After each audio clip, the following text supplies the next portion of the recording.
boys screws loose, they done stripped the bolts on them. Shoulda never sent them to pick up the work for me. Sprayed the park and had my shit inside the car. Marcus Smart boy was shooting with a 36 on him.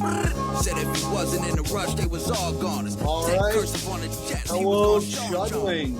Welcome to another episode of Chuddy's Corner Celtics Recap. Celtics fall to 5-1 in the season with a 114-109 loss on the road in Minnesota. Before we get into the breakdown, just want to remind everyone I am your host, Dugouts. As always, as almost always, with my sidekick here, King Chuddy. You can find him on Twitter at King Chuddy. You can find me on Twitter at Doug_outs. Follow us also the show Twitter account at Chuddy's Corner. And lastly, special shout out to our sponsor, nickpareno.com. Home for everything Chuddy's Corner, as well as home for all your realtor needs. That's nickpareno.com. Make sure you listen to the podcast, Spotify, Apple Music, eBombs World, WorldStar Hip Hop, Dat Piff, basically anywhere you can find streaming. We're trying to get there. So make sure you check out the podcast, like and subscribe as well. Again, Celtics fall to 5-1 in the season, 114-109 loss. I'll kick it over to you, Chud. What did you see in the game? What are some of your thoughts about this one? Yeah, well, I mean, this was a good basketball game. It was an overtime loss. I'm not sure you said that, but first overtime game of the season. And I mean, I think the first takeaway is this was overall just a really fun basketball game. The Minnesota Timberwolves, really good team. I don't know if how many Celtics fans are deep into them, and they're probably still like another year of Ant and maybe one more move away from being real contenders, but they're at least in that like pain in the ass almost contenders. I mean, they could be a top 4 team in the West. They're good. They're really good at home. They are also the only team to beat Denver. They knocked the Nuggets from the ranks of the undefeated at home, and now they do the same to us. Good game. I was excited for this test. The first time we've really played a team that actually has the size and physicality to bully us, and they pretty much did. Obviously, no Derek White tonight. Also, to a lesser extent, no O'Shea Brissett, which on the surface probably shouldn't seem like a huge deal, but really, you just see kind of the lack of depth. I thought overall our bench played pretty well, and they were asked to do a lot tonight, but just wasn't enough. And at the end of the day, kind of been the story ever since Joe Mazzulla took over. When the three-point shots aren't falling, it's tough to win. The Jays both had pretty good games overall, and both had certain parts of the games where they looked absolutely incredible. Unfortunately, the refs were very involved in this game. I'm certainly not blaming that for the loss, as they were bad on both sides. Both sides dealing with just ridiculous foul trouble all game, which was really the only thing that put a damper on what I thought was just a really hard-fought, intense, back-and-forth regular season game. Neither team led by more than 8 points the entire way, which in today's NBA is like insane, honestly. That's about as close as back and forth as a game could be. Really disappointed to take the loss, but overall I thought a very good test early in the season. Now we don't have to dream about going 82-0 anymore. We can that monkey's off the back. So, never like to lose, obviously, but overall kind of just a tough shooting night. We're a little bit shorthanded and played a really good team in a really hard building to play in, and they were absolutely up to the task, ready for us. I thought for the most part the Timberwolves played well, and the biggest thing probably too is, even though I said both Jays had a good game, I think the best player on the court tonight was Anthony Edwards, and especially in overtime, as he sat a long, long time in the third quarter with foul trouble, came back in the fourth, immediately got his 5th foul, took another seat, came back in and kind of carried the Timberwolves right back into the game, and then really took over in overtime and carried them across the finish line for the massive home win. Yeah. I mean, a couple points I'll touch on that you mentioned there. See, I thought the game was obviously anytime it's a close game, it's pretty fun. But to the point with the refs, I thought that in a lot of cases they almost ruined the game at certain points. Felt like there was a whistle every 2 minutes, every couple seconds, like 30 seconds actually. Again, like you said, though, it was poor refereeing on both ends. The refs were literally sweating from just calling so many fouls. Every time they showed that one ref, he was just sweating. I'm not going to sweat shame anybody, but he looked like an absolute slob. He was getting his work in. Yeah, I think no O'Shea Brissett, doesn't really have a issue in the grand scheme of things. I think obviously Derek White's the bigger missing piece. But I will say Lamar Stevens coming in as early as he did was quite a bit of a shocker there.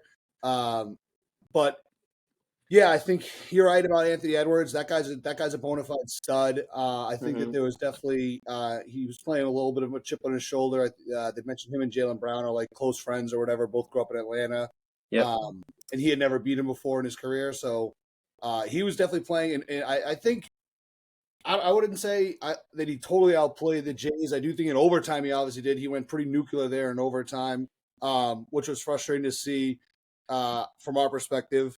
But yeah, overall, he's just a really good player. I think that down the stretch, he when he turned it on, the Jays kind of turned it off in some ways. I think there's some sloppy turnovers late in the game there too in the fourth quarter, and in overtime.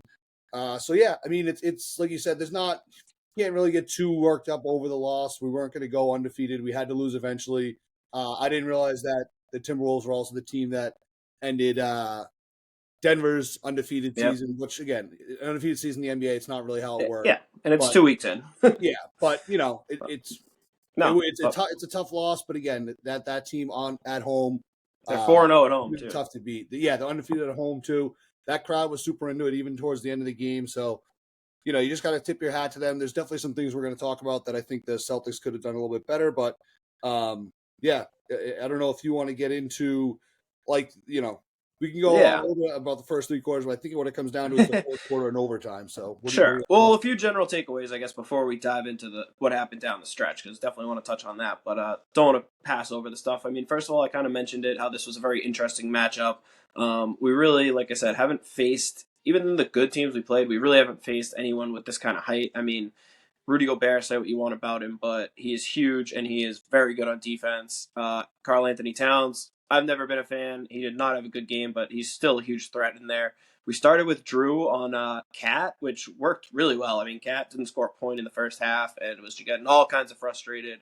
But at the same time, you could see how they were able to attack us with that size. And they were just running a lot of pick and roll. They were trying to target Porzingis in the pick and roll. And if they got the switch, Edwards was just going right at Porzingis. If they didn't get the switch, they were throwing alley-oops or lobbing it down to Gobert and the other bigs all day. Naz Reid, who I love and have been advocating for the Celtics to get on this podcast for a while, would have been a backup big. Well, the cat's out of the bag on that one. He is very good. He, at times, I mean, they look better with Gobert and Reid in there. But either way, the point is, not many teams in the NBA have 3 big men that are that big and that good, like true big guys. They do. And you saw that it created a lot of problems for the Celtics.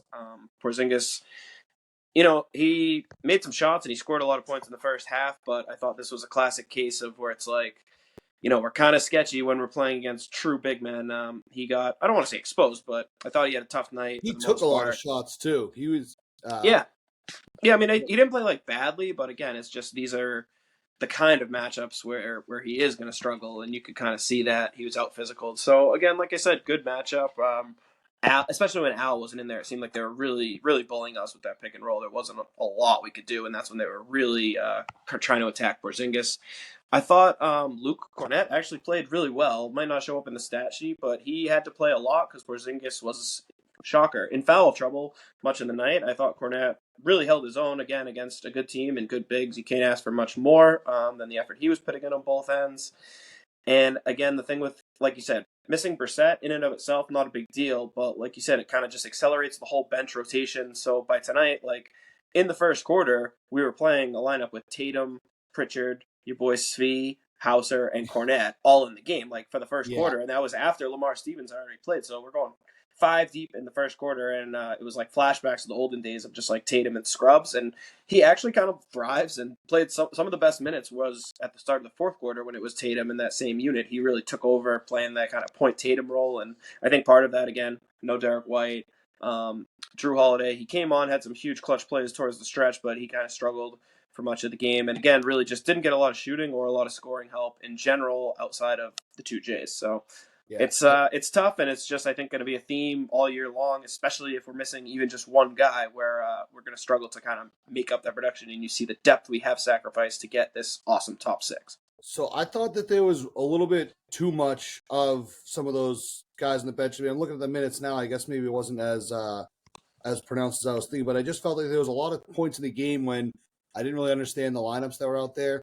I thought it took a little bit too long to get our top guys in. I mean, Jalen 39 minutes, Horford 36 minutes, Porzingis 35. Porzingis obviously was in foul trouble. Well, so Jalen was too.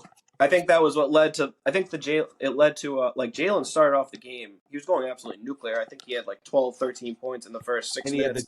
He had that poster dunk on Gobert, which for just a pure like poster, one guy on another, that was about as good as you'll see in game.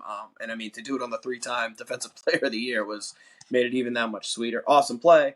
But then he had 2 quick fouls, and I think that's why that led to that accelerated bench lineup. Obviously, Al had the 2 quick fouls. He came out right away. Brown did right after. Porzingis was in foul trouble. So, I mean, I think all things considered, it kind of is what it is. Like I said, it was the same on both ways. Cat had 3 fouls at halftime, had 4 quickly, and ultimately fouled out. And we mentioned sat like more than half of the third quarter, and then a bunch more in the fourth quarter. I think he finished with 5 fouls, but it was just a tough night all around with the foul situation. Caused us to dip into the bench, probably more than Joe would have liked. But again, you play the hand that you're dealt. Yeah, I don't know. Yeah, I mean, I get the foul. You don't want to run these guys into the ground. Also, I mean, it's I don't think running into the ground. I think that the professional athletes, we're not playing on a back-to-back. They have tomorrow off too. I mean, I think I don't know. The fouls go Wednesday, Friday, Saturday. They were just too. They're a little slow to bring back guys back in, and I think again it didn't really make a difference because at the end of the day it was a close game. Yeah. At the end we had a shot to win the game, but I don't know. There was just a lot of just like I felt like I saw the bench, and again I'm looking at the minutes now, so it's not necessarily the case, but Hauser 22, Pritchard 20, Cornette 15 minutes. Again, Cornette I thought played well when he was out there. I thought all 3 of those guys. Like every time I looked up, it was half bench and 2 of the starters on there, and it just. It definitely was. It makes me just wonder, did it have to even be as close as it was? But again, I also don't know how much was foul related is tough to know. I also thought Hauser played really well in spurts. I said, I mean, I thought Pritchard did too. Again, missed shots. It's crazy how good Pritchard is at offensive rebounding. He is so scrappy. Yeah, that was the only thing he did well tonight, I think, rebounding. Well, I just think that group plays well together. Like, I thought arguably the most impressive stretch the Celtics had all night was the beginning of that fourth quarter. They got down, I think, 7 points, and it was Tatum, Al, and then Hauser, Pritchard, Cornette, and they just played like beautiful basketball for 4 straight minutes. So I think Joe left them in a little longer because they were playing well. So I don't know. It seems like a tough second guess. I think I did write down that maybe he left them in like 1 possession too long.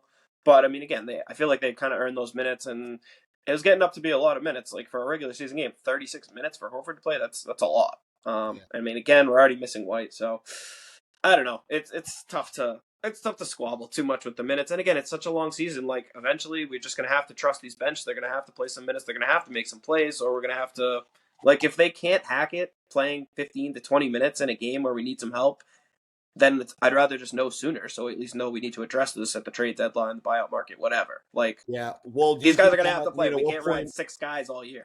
At what point are you hitting the panic button on Pritchard shooting because he's awful right now? He can't find water from a boat. Like you said, the rebounding is great. That's like you hope to make those motor plays kind of if your shot's not falling. But I mean, at some point, the guy's supposed to be in there as an offensive guy on running the offense out there. So at what point are you hitting the panic button? Because I'm hovering over that right now. Honestly, I'm a big Pritchard fan too. I was excited for him to have the expanded role. I'm very far from the panic button with Pritchard. He's a good shooter. Like, the last thing I'm worried about is his jump shooting. He took 1 3 tonight. He was 0 for 1. He had 6 rebounds, 3 assists. He was a team high plus 13 in 20 minutes. And again, I had no issues with his minutes. Like, obviously, when he's making shots, it's better. But I thought he's playing good ball. Violation in every game so far. That was a little miscommunication with him and Hauser there. But I mean, overall, I guess I'm far from the panic button, and it's definitely I'm hovering it. I don't think he lost his jump shot. Like I said, I'd be much more concerned if he was only making shots and doing nothing else. I feel like he's doing everything else well, and the shots are going to come. Yeah, I hope it's soon. But I guess I'm just definitely not panicking on it. I don't know. Like, overall, I don't have a ton of beef with really anyone on the Celtics tonight. I thought everyone did all right. I was really just more impressed by the Timberwolves. I mean, we already talked about those three bigs. Ant was just awesome. Jaden McDaniels, I mean, that guy, another guy who I was calling out as a He had some sleeper in the big moments. 2021 draft. He is an awesome defender. He was giving Tatum so much trouble. I mean, Tatum was dying for people to come set screens for him at time. Like, he was really making him work, and he was struggling. I think he had a few turnovers, but I think it kind of got Tatum going. Like, he raised his intensity because of how well they were guarding him. Conley, just like a savvy veteran. He's, every time the ball was finding him, he's going to make the right play. I really like that team. I mean, they're not on the level of like Denver, but I think beyond that in the West, like there's no team that I'm saying clearly is better than them. Impressive team. Is Nickeil Alexander Walker, is that the longest last name on a jersey in the league? He basically has a first and a last name, Alexander Walker. Yeah, I was looking at that. I couldn't believe it. That must be a. There's definitely some other hyphenated ones that are in the running, but he's on the short list. Yeah, but I mean, he's a good player too. Nick, stat boy, get on that. Alexander Walker's another solid player off the bench. They're just a good team, and again, a team that matches up well with us beyond the bigs. Like they have big wings. Edwards isn't huge, but he plays pretty big. He's certainly not afraid of anyone. McDaniel's super long. Alexander Walker super long. So like I said, tough matchup. Made for a pretty fun game. I think if the refs really let us play and each raised the physicality, it would have been an even more fun game. Obviously, would love to have Derek White in the fold. But I mean, again, I'm not really upset with anything the Celtics did at all for the most part. I do think it's funny how I think we both love what Drew Carter's doing. I've been a Scal guy. I think Scal's been awesome for years. I think they have great chemistry. But I do think it's funny, and I think he did this last year too.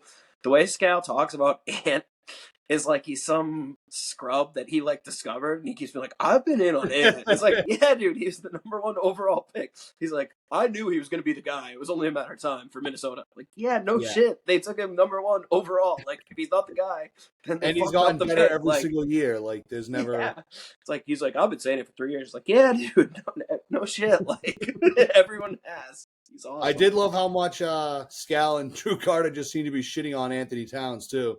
Yeah, they're not big fans of his. I mean, no, they're not. I mean, I'm not really either, but it was funny. Not many people are. They're like, yeah, they were pretty open about it. Professional, whatever announcers just really laying into.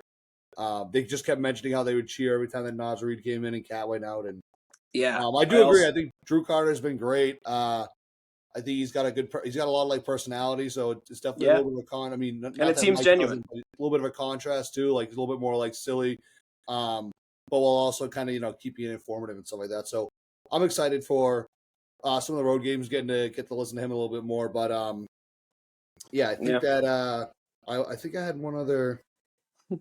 Well, I don't know. I think that we're I want us to maybe get into what happened down the stretch, fourth quarter and overtime. Well, let's talk about the end of the game, and then I got a few just little things on the game that we can touch on. But yeah, let's talk about the fourth quarter. So we mentioned it was back and forth. The Celtics had to kind of come back. They took the lead, then Edwards came back in. The T-Wolves took the lead back. The Celtics went on a 7-0 run to tie it up at 101, and then both teams went back and forth. So I mean, you want to start? It was 101 after the Jalen hit the three. Jalen hit the three, then McDaniels hit the three, and that made it 101. Right. That's what it was. So it was a 9-3 run by the Celtics after they were down by 6. Then out of the timeout with 37 seconds, the Celtics ran high pick and roll after they kind of. And Al that was just a mistake. Not much you can say. He lost the ball. He slipped, but it wasn't really. It seemed like it was going to be a good play. It seemed like Al had an open lane. I think he just got overly excited at how open he was and just lost the ball. I mean, tough mistake, but what can you do? Then I thought hold on to the ball, maybe. Well, yeah. I mean, obviously, but it's not like. I know. I'm just it could have been a good play, but I mean. It was an awful turnover at a brutal time. Oh, obviously, yeah. But I'm just saying, I like the set they ran out of the timeout. It looked good to me. It looked like he was going to have basically a wide open lane to the hoop. Yeah. And then the T-Wolves came down, missed a shot, rebound by Jalen. We saw the classic Joe move of no timeout with 10 seconds left, kind of scramble, which is one of those things. I think there's a big enough sample size that I'd like to see kind of the outlook on it. Versus calling a timeout, setting something up. We obviously know this is what he likes. Good. I mean, I don't know. I'd like to see it both ways. I think it can be better. It can be worse. Well, no, I'm saying like there's enough on it now that we can probably look in and see. I feel like when they don't do it, it usually ends up being just one person getting the ball and just dribbling around until there's no time left and putting up a shot. That's Yeah, but sort if of we're being when honest, they I call think timeout, it's 90% of the times at the end of the game when teams call timeout, it ends up being the same thing. but I think you're running more like a set. You might actually have like a guy coming in to set a pick or something like that. There might be at least some movement or at least an inbound pass to get the guy open when he gets the ball or just something. This was Well, just yeah, but Jalen dribbling, a lot of times dribbling, in that dribbling, situation, dribbling, and then you shooting. don't want the. Well, first of all, I think this one was different because there wasn't that much time left. I think when Brown crossed half court, there was like 7 seconds left. I don't think you want the pick because that just invites the double, and invites one of the bigs to come over. Like at that point, you want the clear out. That's what they called for. Brown made a great move. He got a great look. Just missed it short. And I mean, I think I was fine with him taking that shot. He had scored like the last 5 points, and Tatum had missed a couple of looks that could have been game winners. I mean, again, tough miss, easy to second guess. He hits that shot, and we're having a different conversation. But I mean, again, if I have any beef, it's really just with Joe not calling the timeout. But I mean, given the way it played out, like I thought that was a pretty damn good look for a guy who was Like pretty hot. you think he should call more timeouts because that was an issue last year too. Is that Yeah, I mean, they I'm open really to it. fought, I I think think we have a better coaching staff now. Like, why not call timeout? Why not run something, or at least just give everyone a second to get their friggin' minds right? I feel like everyone gets up there and everything is rushed. Everyone just feels rushed in those situations. Yeah, and I was watching Joe in that moment because I think at this point we've come to expect like what's he gonna do, and you could see him like his hand was there, he was waiting. It was like he was watching to see how it would play out, and I think he kind of liked the way that it played out, how he got spread out, and I mean ultimately we'll never know like what he wanted to do, but yeah, I mean I think it's a long season. Hopefully we'll get more opportunities, and I'd like to see us try both things. Yeah, I don't like again. I just don't want to like bash the result over the process. I just But think yeah, we've seen I it a wouldn't. lot. We've just seen a We lot definitely of the have. no calling timeout, and it always ends up Yeah. being something rushed. And even when you can make the case that it's a good look. I just still feel like it's a good rushed look. Yeah, I also hate it. I'm far more okay with it when the game's tied. Like if we're down Well, one in that yeah. situation, I say you gotta call a timeout, set something up.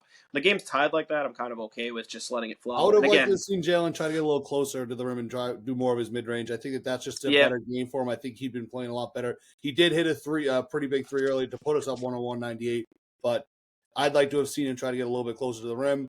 Again, there was they had Gobert kind of lurking there. Porzingis wasn't really doing much action to get him out of the paint there. So I get maybe not driving to the hoop, but maybe just kind of that step yeah, back jumper that he kind of turnaround step back that he's pretty good at.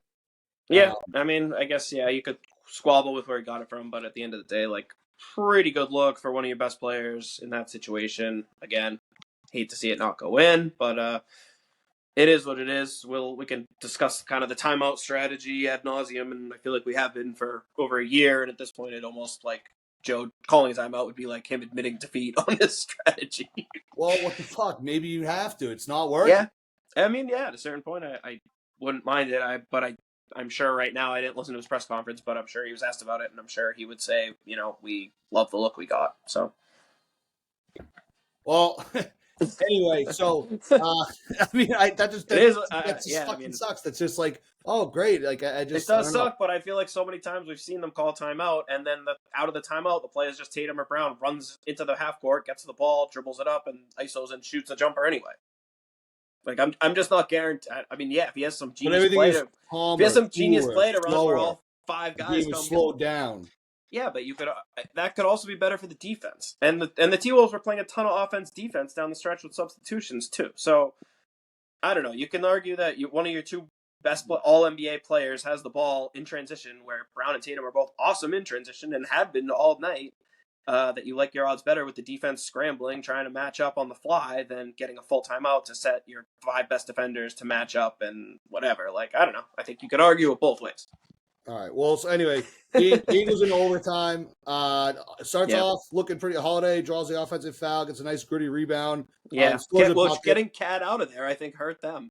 Well, yeah, things are looking Cat good. So fouled Cat fouls out, and then from there, Edwards just goes full, and the game was pretty much over. We cut it to 3 at one point. It looked like we might make it interesting, but that just didn't turn into much of that. I think Anthony Edwards just deserves all the credit. I think he put the team on his back, Darren Sharper style. Yeah. Or no, not Greg Darren Jennings. Sharper, Greg Jennings. Darren with Sharper was Darren the hardest Sharper hitter in the on league. it. He's one of the most hardest hitting safeties in the league. Exactly. So, it was awesome. He had 8 points in the fourth quarter. I mean, in the overtime. The one thing I would say, good. Those are just good-looking shots, like just pretty. Well, so they were, but first of all, it kind of goes counterintuitive because you're saying what you hate that the Celtics are doing is exactly what Ant was doing, just dribbling down our guys and just settling for jump shots. He was just not with like 7 seconds left in the game, though. Like, I feel like they're running up the court like chickens with their heads cut off, and then it's like, oh, now I got to figure out what to do. I think when it's like 2 minutes left in overtime, I have no problem with that. I get what you're saying. I don't know. I didn't think that last play we were that chickens with our head cut off. I thought the court was spaced really well, and I thought Brown had a nice drive, got a good separation and a good look. But anyway, we're not going to talk about that. Deep breath. Well, there is if it lets the defense take an even deeper breath, I guess. But anyway, one thing I will say that's another, I guess you could say, coaching thing. When the Celtics finally started slowing Edwards down towards the end of the game, they started throwing a hard double at him. And you can tell that's a part of his game that has not come along. It was usually Holiday, and the Celtics were happy to just ignore a defender and literally play like 3 guys on Conley and Edwards and just blitz them. And it was working really well. They were in Ant's head. Ant was just deferring a lot of times to Conley and kind of staying out of the side of the play. He turned it over a couple times, forced a couple bad shots. And then in overtime, we just completely stopped doing that until the only time we did it was when we cut it to 3. At the end, the Tatum dunk. After it was like too late. But he struggled. I don't think we should have gone away from that. Again, don't know how much of that is coaching, but I did like the coaching move. I was hoping they would do it all night. The hack at Gobert. They waited till the last possible second, but that was an awesome coaching move by Joe. Gobert promptly missed both free throws. Missed them both. Do they get free Chick-fil-A sandwiches if the home team misses it, or is it just away? I mean, they definitely should. Probably just away. I'm going to guess it's just the away team. But, that was really my only, major gripe, schematically. It just seemed like that was working really well. That bothered me much more than any of the timeout, non-timeout, end-of-game offense situation. Was just, it seemed like we finally found something that worked on Ant. And then overtime started, and we just stopped doing it again. And then he scored, 8 quick points, and then we remembered, when we double him, it works. And again, things like that, it's kind of hard to know how much is on the players in the moment, how much is on the coach. But you'd think Joe's got to be yelling at him to do something. We saw again late, in the first quarter, he busted out that press, immediately forced a turnover, or an almost turnover. I guess they barely avoided the backcourt, but I'd like to see that more. The press looks great. But for that was really it with the coaching, I guess. We're just a little pressed on the time wise, but what was that Hauser shot? We're down 20 seconds left. Why did Hauser need to force that up like that? I don't know. 12 seconds left, down 5. He was asking for the foul. I thought it was closer to 20 seconds left. I wrote down 20. Maybe there's 20 when they threw it in. When he shot it, it was closer to 10. But I don't know. Down 5. They obviously just put him in to shoot a 3. The look wasn't there. He probably shouldn't have forced it. But at that point, it would have been a miracle comeback pretty much anyway. Tough to see, I guess. But obviously every loss is a tough pill to swallow. But So just again, Celtics lose 114-109 in overtime. First loss of the season. We have the Sixers coming in. Is that home or away? I think we're back home for Philly on Wednesday night. So back home for Philly. That'll probably mean I'm thinking Derek White. No, sorry, on the road. It's at Philly. Well, it's close enough. Derek White should be able to get there. Can't take 3 days off. Being born. I assume White will be back next game. So that'll be good. So again, first loss of the season. A tough loss, but again, a loss that is, it's not the most embarrassing type of loss. And again, the Timberwolves aren't really a team that's super hateable. They got some players on the outside. I'd go as far as to say likable. Gobert, maybe, but I think Anthony Edwards just makes up for a lot of that. So love Ant. We'll look to bounce back against the Sixers. I do want to go around the league. I think, one more Celtics thing, real quick. Yeah, I don't know. I listened last to your pod the other night. I don't think you mentioned it, but is Mazzulla just a sunglasses guy now? Did they say so last game? Does he have an injury? What's going on? I think that I saw, and this is just Twitter reply sources, so I don't really know. Someone said he had an eye infection or something. Okay. I don't is know something going around? Migraines or something like that. But yeah, I think it's just like funny they're if like he's the just trying Jack to up his Nicholson like sunglasses profile. too. I don't really get it. I Yeah. think that they're just. I thought it was just a fashion move, and he's just decided to up his like No, profile. Scal asked him about it before the Okay. first game, and his answer was very just like cagey a little bit, just kind of like, yeah, like don't let the lights like what's my favorite. So I don't know what I don't Okay. know what they are. I don't know. I mean, I guess I don't really I care. don't I hate. don't want It's to say I'm not fine. a fan because I don't really It's just care enough to funny. have much of an opinion, but Just was not it does expecting to just see look a that little last game. ridiculous. Definitely.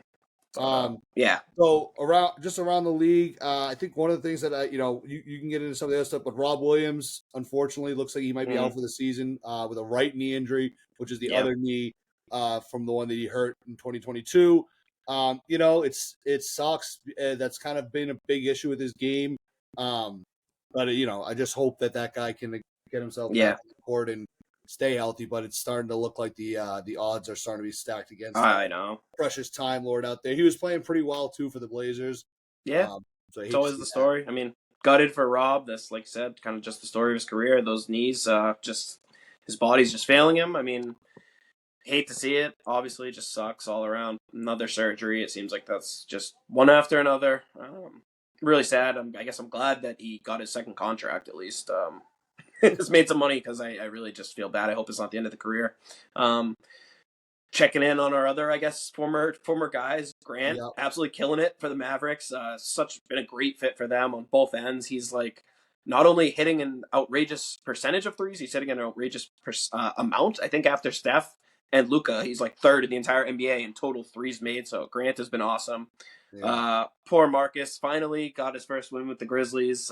Hasn't really been his fault. That team is just so banged up, and he's been overtasked. He's been doing his best. He had an awesome, hilarious, classic Marcus play the other day off a jump ball. He caught it with his back facing the hoop and just two-hand overhead pass backwards right to Desmond Bane for a dunk. So that made me smile. They finally got a win. First game they won, late in the game, he drew an offensive foul against Brogdon. Yep. Entertaining. Brogdon was Brogdon's been playing really well too. Probably better than the Blazers would like. They're forcing him to stay on the court, so that's interesting. I'm sure we'll be checking in with all our old Celtics friends on the reg. Also want to mention, of course, Jason Tatum winning Eastern Conference Player of the Week. Yes, hopefully his Jason first Tatum, of many Eastern Conference Player of the Week. Hold on a second. Let me cue the get the applause. Oh, it's buffering. This is technical brutal. difficulties. Yep.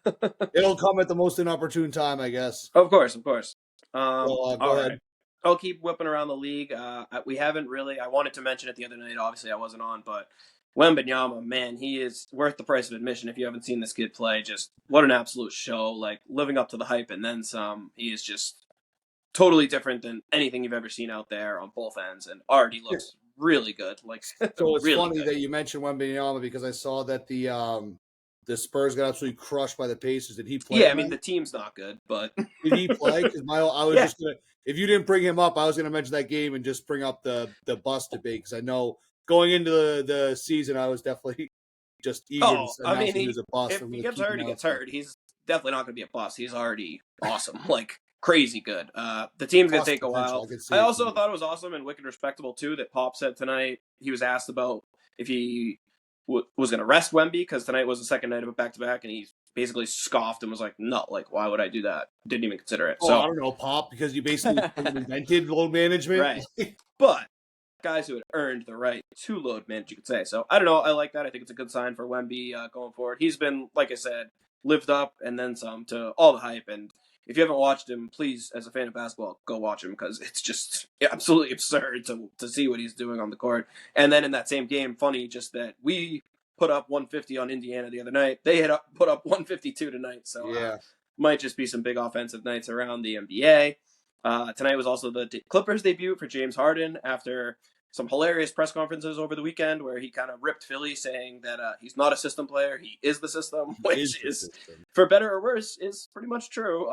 I didn't watch a ton of that Clippers-Knicks game tonight, but just the fact that they're starting Westbrook, Harden, Paul George, and Kawhi, four guys who just love to dribble the basketball, is just going to be funny to watch. I would imagine one of those guys has to go to the bench eventually, probably Westbrook, but that'll be definitely something to keep an eye on. They lost tonight. It seemed like everyone was trying to play nice and get along, and we'll see how long that lasts. I also thought, a couple of Nets shout-outs. One, it's just almost like weird to see Ben Simmons out there and be like, holy shit, he's like playing.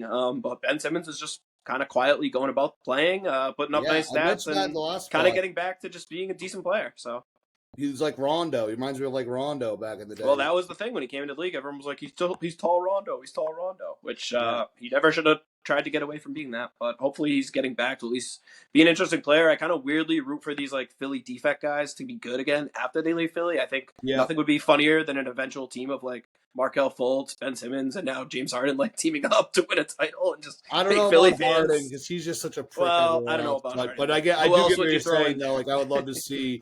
It's just funny to see them I leave guess I have and no. be I good. didn't like Ben Simmons when that I Nets like team Fultz. was there, but I like Fultz, and Fultz is good. Yeah, no, I never liked Simmons, but it just would be hilarious if he just went to another team and suddenly got like it's really good to good see again. Fultz play all right though, Yeah, Fultz has been really good. especially He's because helping that Magic he's team a all lot. gone. Yeah, another worth mentioning on Brooklyn, Cam Thomas. Just what a story! He had like a Linsanity type run last year, and again getting a chance to play because of injury. And he put up 43 tonight in the close loss to the Bucks. He has over 30 in 4 games. He's became like the youngest player I think other than LeBron and Kobe to have 3 straight 30 burgers. Like again, it's just funny. This kid was like end of bench, kind of written off, only getting a chance to play because he's hurt, and he's just like the ultimate hooper. All he can do is just get buckets, but they just like can't stop him. It'll just be interesting to see if this is like Linsanity or is he like a star. He's gonna average like 30 points a game, so it's I just love the wild. noun use of Linsanity. Yeah, it's always fun. Embiid tonight, 48 through 3 quarters. Yep. Had I think 29 just in the third, so he's 29. and the Sixers. So he's gonna Without be Harden, absolutely fucking gassed for Wednesday.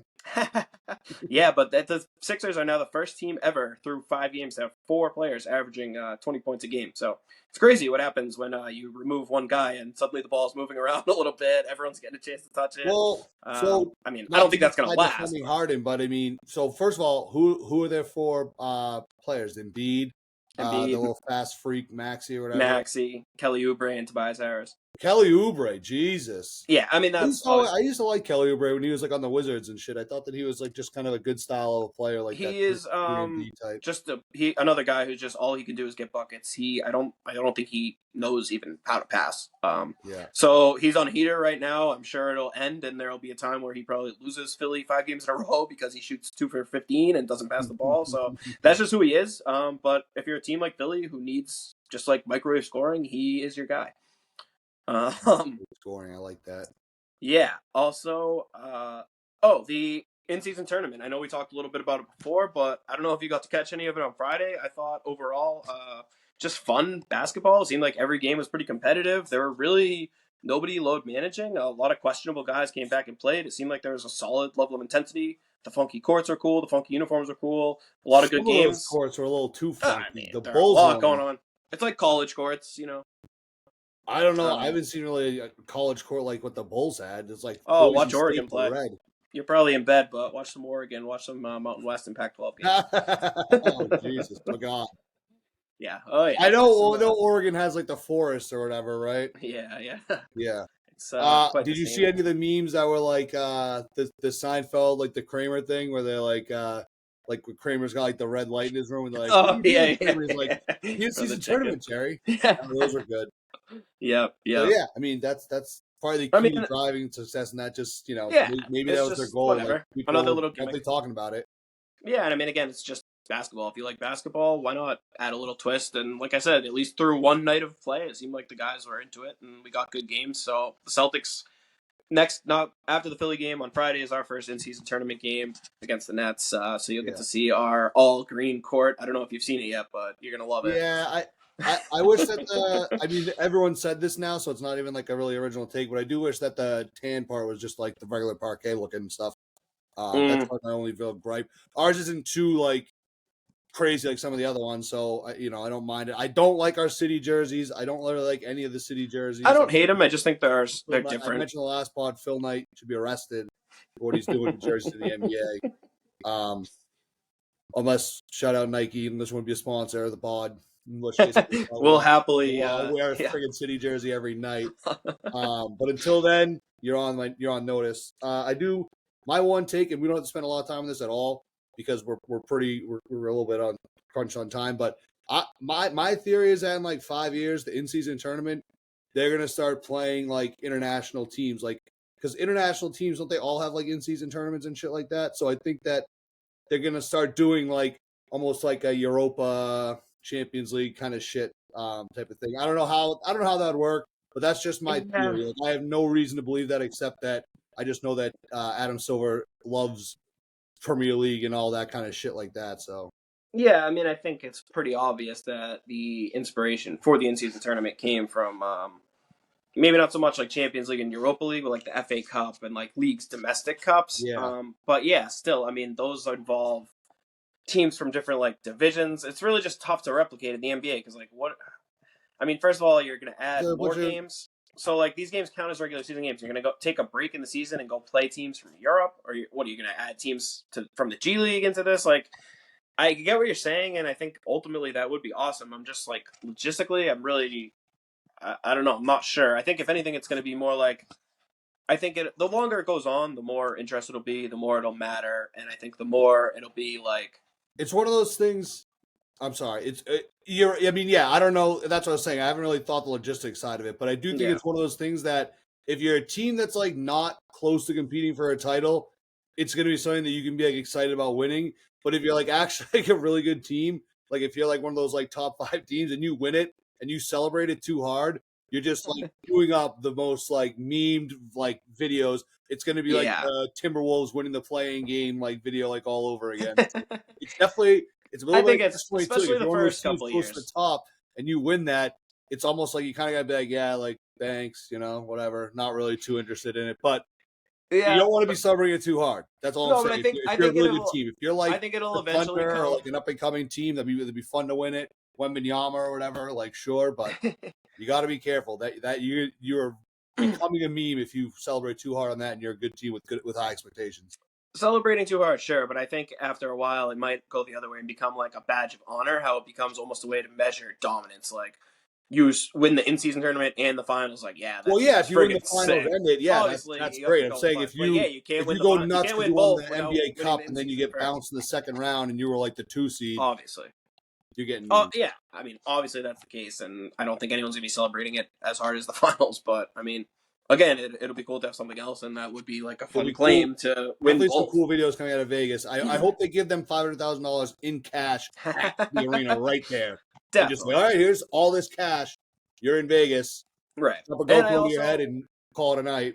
I think for casual fans who already like aren't following really the regular season too closely, they might think these early like group play games are just kind of like a gimmicky twist on the regular season. And yeah, essentially that is all they are.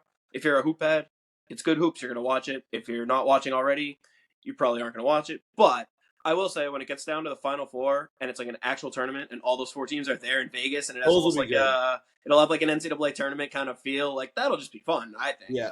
No matter what. I agree with that. So I think anyone trying too hard to hate on the in-season tournament is just like trying to be a hater, basically. It's just, I mean, again, it's not replacing anything that we already had. It's just trying to make regular season basically more interesting. And are like hating on because they don't understand it. Just know that like nobody really understands it right now. So eventually, I also think let people it play don't through realize. And then we'll judge it. I think people also don't seem to realize that like the early games are just count as regular season games anyway. So it's like teams aren't going to care about it. Well, it's like they're at least going to care about it the same they would about the regular season. So if your argument is just that they already don't care about the regular season, then you shouldn't be mad because like at least th're trying to make them care more. So like I don't know. It's like it can't be worse. All right, we got to wrap. This is far too much in-season tournament talk. Especially we have a game on Friday. We're cutting into some potential topics for Friday's show. Wow. Now we've introed it.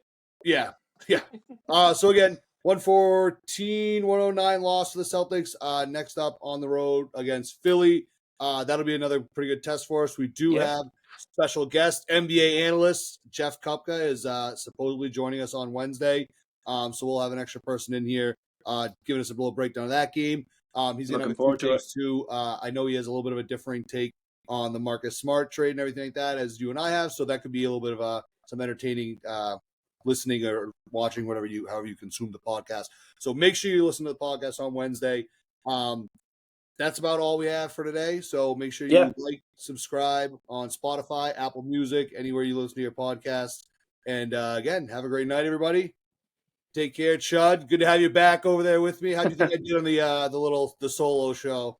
I thought you did great. I was loving it. I was dipping in. I love the Around the League, just reading off the Scores app, instant reactions based on the box score. I think it's Just made for a great diving segment. right in, yeah. Although, credit to you Great for segment. showing me Crunch Time. If you don't have the NBA app and you can just watch basically Red Zone for free. Yeah. So yeah, it's not on every night, plug. but when there's usually a big stack slate, like on a Monday, Wednesday, Friday, they have it a lot. And yeah, absolutely. Yeah, that was great. Can't miss. But all right, that's the show. Chuddy's Corner, Chudlings. We will see you again on Wednesday for the Philly game. Looking forward to that one. Everyone, it's a big one. Have a great night. Adios. Peace out, Chuddy heads.